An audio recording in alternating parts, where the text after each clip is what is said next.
Hello everybody, welcome back to Cinema Savvy. It is myself, George, bringing you a brand new review, and today I'm going to be talking about the brand new comedy drama American Fiction, of course just released in the United Kingdom, out in America in December, written and directed by Jefferson and starring Jeffrey Wright in the leading role. A film which is very present amongst this year's Oscar films, nominated for 5 Oscars total, including Best Film, Actor, Supporting Actor, Adapted Screenplay and Soundtrack. It's a film that I've been very much looking forward to seeing. I'm a big fan of Jeffrey Wright, so it's nice to finally be able to talk about it. I mentioned it's out here in UK cinemas. If you can find a UK cinema showing it, of course there's many in London that are, but if you're outside of London, it's not been shown at many of the chains. You've got to look for your nearest independent cinema, which can be very tricky, very frustrating this time of year, especially when there was already a massive preview at Cinema last month. But alas, I have finally got around to watching it. I'm going to give some thoughts on it because I mentioned I'm curious. I'm going to sort of give my thoughts heading into this film as much as I can. I'll talk very briefly at the end about some of the Oscar stuff, which is natural this time of year, but I knew next to nothing about this film. In fact, I knew nothing before I saw the film yesterday. I knew that Jeffrey Wright was in the film. I knew that Sterling K. Brown was in the film. I had seen the poster everywhere. I hadn't seen a trailer. I hadn't seen it advertised anywhere. I've just essentially seen it be nominated at the Oscars and many of the award shows, Golden Globes too. So that's been the intrigue. And I think I've said this before. I might have mentioned it on the Iron Claw review or a few others, but when it comes to dramas, particularly Oscar-type films, I'm not calling it Oscar bait, I don't think it is, but this time of year, when it is not necessarily big blockbuster action films, which are marketed everywhere, you can't turn your eye without seeing something, I quite enjoy going into these films knowing nothing about it. However, that says more about me not looking at trailers or not wanting to, or a film that hasn't been marketed that well, because I've been to the cinema a lot recently. I've seen the Iron Claw trailer enough to last me a lifetime, and I love that film. But this is one where I've seen almost nothing, which is a massive shame given how well it's done with the award stuff. I understand it's not done as well at BAFTA as it has at the Oscars, and I understand that as well. But very much as a film fan, it's something I'm looking forward to. So I was sort of curious, seeing more people talk about it. Pretty much everybody I know that saw this film really enjoyed it. But everyone's been talking about Jeffrey Wright, and I've just got to say I'm a massive fan of his. He is, I guess, in the last couple of years, people talk about No Time to Die, they talk about The Batman, they talk about his appearances in Wes Anderson films. He's an unbelievable character actor, and I'm not taking that away from him or anybody else. I don't think, some people think it's slanderous if you call people character actors these days, and I can understand the criticism of that, but I do think Jeffrey Wright is an unbelievable character actor. I think he's also an incredible lead actor, which is precisely what we get to see in this film. And I will also say, I've not seen him in many leading roles. That is also on me. I know he's done a lot of TV as well as film. He's, of course, done theatre. I think the first thing I actually saw him in, most people are going to assume Casino Royale, the remake of The Manchurian Candidate, which is an incredible film. So just off the bat, if you're looking for a new Jeffrey Wright film, really, The Manchurian Candidate is very much worth watching. Liv Schreiber in there as well. Really, really good film, great performances. But I'm here to talk about American Fiction. And I'm going to kind of potentially, not spoil anything, but maybe this is the review disservice. I'm not going to talk about the story because I think the less you know about this, the better it is.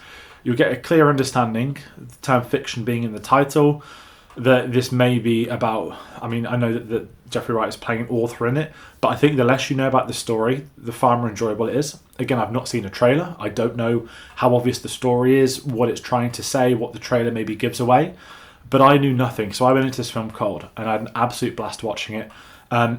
I always say this time of year, it's really hard to talk about some of these Oscar reviews in sort of deeper detail. I think I went on record saying The Zone of Interest, probably one of the worst reviews I've ever done. It was a technical marvel, but I didn't have anything else to say, and how do you put that in a review on a video on the internet? But it was a film that we needed to cover for the channel. And American Fiction is definitely not the same. Far more entertaining, for obvious reasons, story-wise. But this is one which I've been struggling to think about. I saw this yesterday, and it's been sat with me for a day now, and I mentioned I very much enjoyed it. I haven't read the original novel, Erasure, which I believe came out in 2001, so I don't know as far as an adaptation goes if it's loosely based on or inspired by, but it is an adaptation of a real book. But for those that may have seen this film, the story that this opts for is something I felt very fresh and unique, something I think in 2023 we maybe need. Almost a telling of how modern day media and cultures look at certain authors, people of colour, and I guess what we could say with that is respectively a critique of I guess in this film sense it's a critique of I guess authors. I don't know what the phrase is for essentially the book community, but from a filmmaking perspective, it's really interesting that this was the directorial debut, written and directed of course, and I think that's what's really caught me off guard, that this is a phenomenal debut. And I said this very recently with a couple of other films. It's been a really strong year for directors coming through, but I just have to say that I was completely floored by this. I'm going to jump up there and say I'm glad it's nominated for Best Picture. I don't think it's going to win. And the way I've spoke about Best Picture over the last few years in this channel is now they have confirmed the no longer a minimum 5, maximum 10 slot. It is an outright 10 slots. This film, I think, very much should be included in that 10 for Best Picture. And I've been waiting on watching, so I've now seen 9 out of the 10. I need to see Anatomy of a Fall. But I was approaching, maybe not this film, but this is the one people seem surprised about got a nomination. This maybe caught them off guard that it got nominated. I think this absolutely deserves to be there. I think there are other films in that 10 that, if I were to argue, shouldn't be for Best Picture. I could easily point out one straight away, which I'll leave anonymously till we do a video in a few weeks' time probably. But it's been a really great year for film, and I love the fact this has come to us a little bit later. I mentioned the performances of Jeffrey Wright in this film. He is superb. We don't get him in lead roles enough.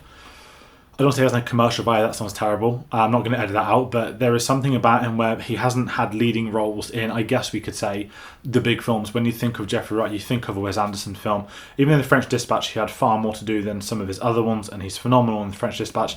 It's still an ensemble performance. You look at No Time to Die, James Bond, of course. He was a great Felix Leiter. I think he was done a bit dirty. He only appeared in 3 out of 5. You could have easily found a way to get him in at least maybe 1 or 2 more of the Craig era, but he always had unreal chemistry with Daniel Craig, and I do think he's an actor a lot of people are familiar with.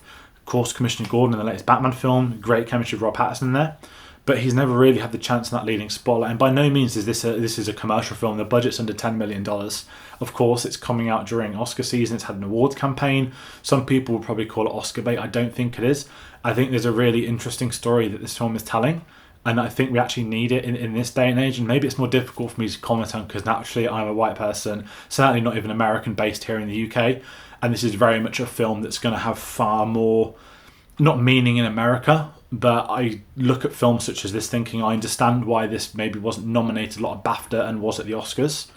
I'm not saying that's a race thing or anything. I just think being an American film over a British film, the British films of course have a sort of upmost standing when it comes to this time of year with the awards, but American Fiction is one I think everybody needs to see.